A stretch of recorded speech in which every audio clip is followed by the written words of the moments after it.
Hello students.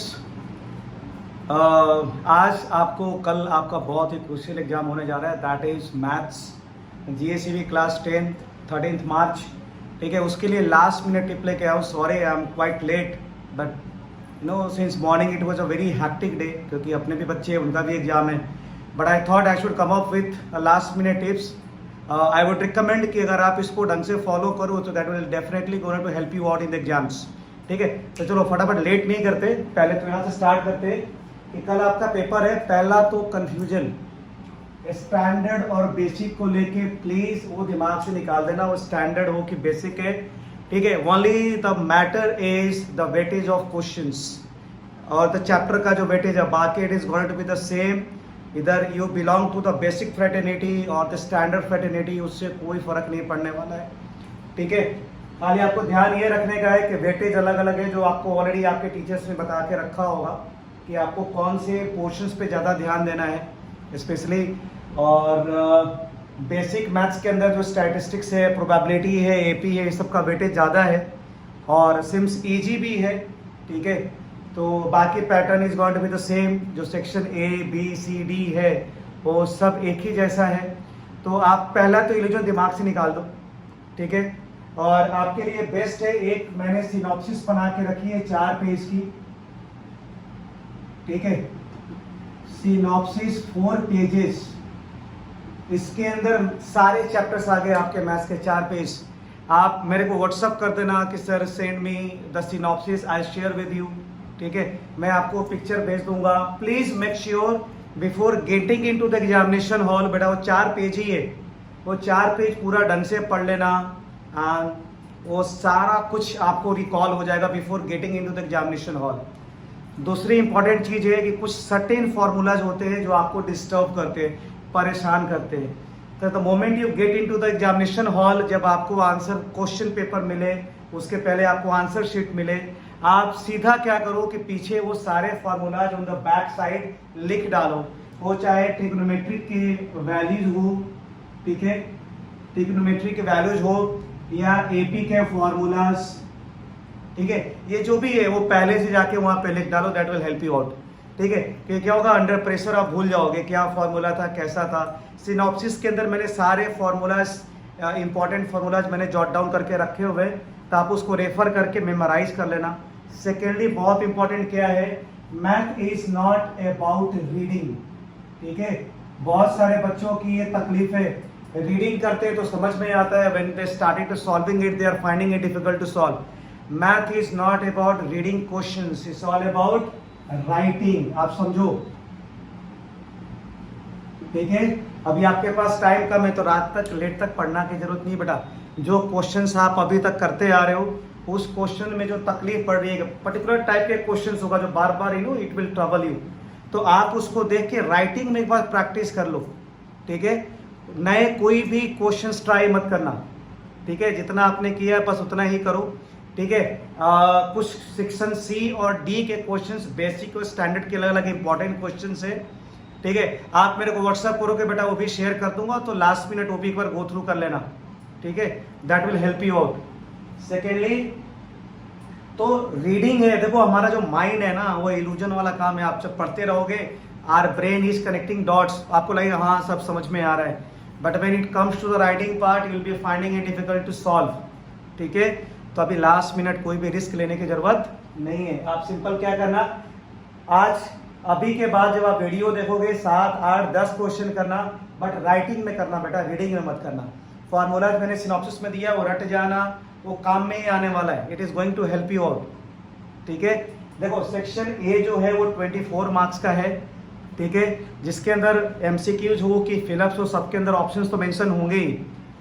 जो आएगा question जिसे सेक्शन A पहले करना, मेरे हिसाब से कुछ बच्चे, ठीक है, सेक्शन D से स्टार्ट करते, I would not recommend it. ठीक है, क्योंकि देखो 24 जो क्वेश्चंस है, ठीक है, आप उसको नंबर दे दो यहाँ से, section A 1 2 3 4 and so on, और जो आते हैं उसके आंसर्स लिखते चले जाओ। ठीक है, जो लगता है कि थोड़ा सा भी ट्रिकी है, क्रिटिकल है, उसको वहां पे ब्लैंक छोड़ दो, लौट के आना, बाद में सॉल्व करना। तो पहले, और निगेटिव मार्किंग नहीं है भाई मेरे, तो आप बाद में आने के बाद जो सही गलत लगे ऑप्शंस में से ढूंढ के लिख देना, ठीक है, that could not be a problem, but starting में रिस्क मत लेना, ठीक है। Now comes to the second part, section A पहले करना as per me, as per my recommendation. Now go to the section C and D. कुछ बच्चे ऐसा सोचते हैं कि डी से ही स्टार्ट करेंगे, वो आप माइंड फ्रीज मत करना, आप सेक्शन डी, सी और डी ढंग से करना। जैसे मैंने बताया कि आप व्हाट्सअप करोगे तो मैं आपको पेपर भी शेयर कर दूंगा जहाँ पे इंपॉर्टेंट क्वेश्चन है सी और डी के, स्टैंडर्ड के अलग है, बेसिक्स के अलग है। आप वही क्वेश्चन पहले देखना कि सी के कितने क्वेश्चंस और डी के कितने questions. If you feel comfortable to go with D, go with D. If you feel no I should rather go for C first, तो बेटा पहले सी पे जाओ, वो तुम्हारे ऊपर है, ताकि कॉन्फिडेंटली आप उसको हैंडल करो, और उसके बाद डी में जाओ। लास्ट में बेटा अटेम्प्ट करना सेक्शन बी, बट ये याद रखना वॉच के अंदर कि एटलीस्ट 30 मिनट्स लास्ट के बचे हुए होने चाहिए जब आप सेक्शन बी में इंटर करो। क्योंकि देखो क्या आप बोलोगे कि सर आप सेक्शन डी पहले बोल रहे हो, सी बहुत टाइम लेगा, तो आप समझ लो 4 मार्क्स के क्वेश्चन हो गए, और आपने अटेम्प्ट भी ढंग से कर दिया तो 1-2 मार्क्स मिल जाएंगे। लेकिन अगर आपने बी में टाइम बिगाड़ा तो अटेम्प्ट के मार्क्स भी नहीं मिलेंगे। बी 2 मार्क्स है बेटा, तो उसके लिए rather section A first then C और डी मैं आपके ऊपर छोड़ता हूँ, wherever you feel more comfortable go with that, and then last section B, ठीक है। और नेगेटिव मार्किंग नहीं है, don't leave questions blank, answers blank मत लिखना, एटलीस्ट गिवन होना चाहिए। जो डेटा दिया है डेटा तो लिख ही सकते हैं अपने, इतने सालों में हमने इतना तो सीख लिया है कि लेंथ दिया है, कि ब्रेथ दिया है, कि हाइट दिया है, या फॉर एग्जाम्पल ट्राइंगल है कि क्वाड्रिलेटरल है, व्हाटएवर, उतना तो अपने लिख ही सकते हैं। थोड़ा सा तो आइडिया होगा कि एपी का क्वेश्चन है तो थोड़े बहुत एपी के फॉर्मूलाज लगा दिए, लगेगा क्वाड्रेटिक इक्वेशन के तो क्वाड्रेटिक इक्वेशन के थोड़े फॉर्मूला लगा दिए, बट कुछ ना कुछ वहां पे करके आना बेटा, बिल्कुल ब्लैंक छोड़ के मत आना। मैंने क्या बोला, टीचर वहां पे बैठे हैं बेटा, teachers are your friend, they are here to promote you provided if you have something over there. तो बिल्कुल ब्लैंक मत छोड़ना, सबके सब कुछ अटेम्प्ट करना, क्वेश्चंस लिख के आना। थोड़ा गर्मी का टाइम है तो अपने आप को हाइड्रेट करते रहना, ठीक है, पानी पीते रहना, ठीक है, बहुत जरूरी है क्योंकि मौसम ऐसा है, ठीक है। सेकेंडली और देखो दूसरा, लास्ट पेज पे जब जाओगे ना तो लास्ट पेज पे तो बेटा वहां पे ऐसे लिख देना रफ, ठीक है, क्या कर देना, रफ लिख देना। और जो भी कैलकुलेशन करो, फॉर एग्जांपल मान लो कि मैंने क्वेश्चन नंबर 14 था और 14 का रफ कर दिया 23 + 12 डिवाइडेड बाई 8, और ऐसा जो भी है, तो बेटा उसको सर्कल करके ऐसे और वहां पे 14 लिख देना, ठीक है। नहीं तो लास्ट में ढूंढते रह जाओगे, लास्ट में कभी अगर रेफर करना होगा तो कैसे रेफर करोगे, उतना करके उसको सर्कल करके ये 13 नंबर का है, ये 12 नंबर का है, ऐसे रफ में जो है ना घुमा के रख देना, ताकि बाद में कैलकुलेशन मिस्टेक से आप गो थ्रू करो, ठीक है। That is very much important. और मैंने जैसे बताया बेटा, जितना भी क्वेश्चंस करना है राइटिंग में करना, राइटिंग में, रीडिंग नहीं करना, राइटिंग में करना। और देखो मैथ्स का सबसे बड़ा एक फंडा है, when you get panic cool yourself, एकदम शांत हो जाओ।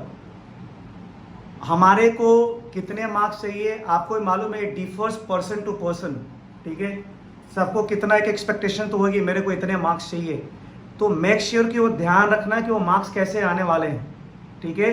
आप पैनिक मत हो जाना, don't try to go for every questions, जो पहले आता है फर्स्ट कम फर्स्ट सर्व, ठीक है, पहले वो करते जाओ, उतना गैप रखते जाओ। Diagram must be made with a pencil, थोड़ा प्रेजेंटेशन का ध्यान रखना, जहाँ पे स्केल की जरूरत होगी, लाइन खींचने की होगी स्केल से खींचना, सर्कल बनाना है बेटा तो take a help of rounder, हाथ से ड्रॉ नहीं करना, रफ नहीं बनाना, ठीक है। और इंपॉर्टेंट क्या है कि जो भी ऐसे आंसर आपका आ गया, मान लो वॉल्यूम निकाला, आपका वॉल्यूम आ गया 36 सेंटीमीटर क्यूब, तो मेक श्योर कि इस आंसर को बॉक्स के अंदर रखना, इस आंसर को बॉक्स के अंदर रखना। देखो जो तुम्हारे आपके जो टीचर है ना, उनको तो सब मालूम है बेटा, लेकिन वो देखते हैं कि एक बच्चा उनको कितनी सहूलियत, कितनी फैसिलिटीज देता है कि चलो सर ये मेरा आंसर था और सर ये फॉर्मूला मैंने लगाया, तो मेक श्योर कि जो फॉर्मूलाज भी है ना बेटा वो मेंशन करके अंडर बॉक्स उसको रख दो, ठीक है। और पैनिक होने की कोई जरूरत नहीं है, गो इजी विद द क्वेश्चंस, ठीक है। पेपर बहुत कॉम्प्लिकेटेड नहीं होते हैं, हमारे को नहीं आता है तो हार्ड लगता है, बाकी एज सच क्वेश्चंस हार्ड और टफ नहीं होते। जो हमारे को आते हैं वो ईजी है हमारे लिए, और अपने को अपना 100% देने का है, ठीक है। रादर गिविंग समबडी एल्स 100%, और रात में दोस्तों का फ़ोन बंद कर देना, दोस्त तुमको बोलेंगे अरे यार तुमने ये कर लिया वो कर लिया, वो सब झमेले मत पड़ना, कॉन्फिडेंस डाउन होगा and that will affect on your last minute exercise. तो मत करना, कोई बोले कि ये रह गया तो हाँ हो गया, ये हो गया तो हो गया, बस दुरुस्त रखो, जितना किया है उतना ही आपको करना है, गिव योर 100%, दूसरों के सुनना ही नहीं। एग्जामिनेशन में सिनॉप्सिस फिर से रिपीट कर रहा हूँ, आप 4 पेज का सिनॉप्सिस है पूरा गो थ्रू करके जाना। आपको सेक्शन सी और डी के इंपॉर्टेंट क्वेश्चन चाहिए, आप मेरे को मैसेज कर देना, I will share with you. खाली बेटा उतना क्वेश्चन ही करके जाना, थोड़ा presentation, diagram, pencil, scale, ruler की यूज़ कैसे करना है वो आपको मालूम है।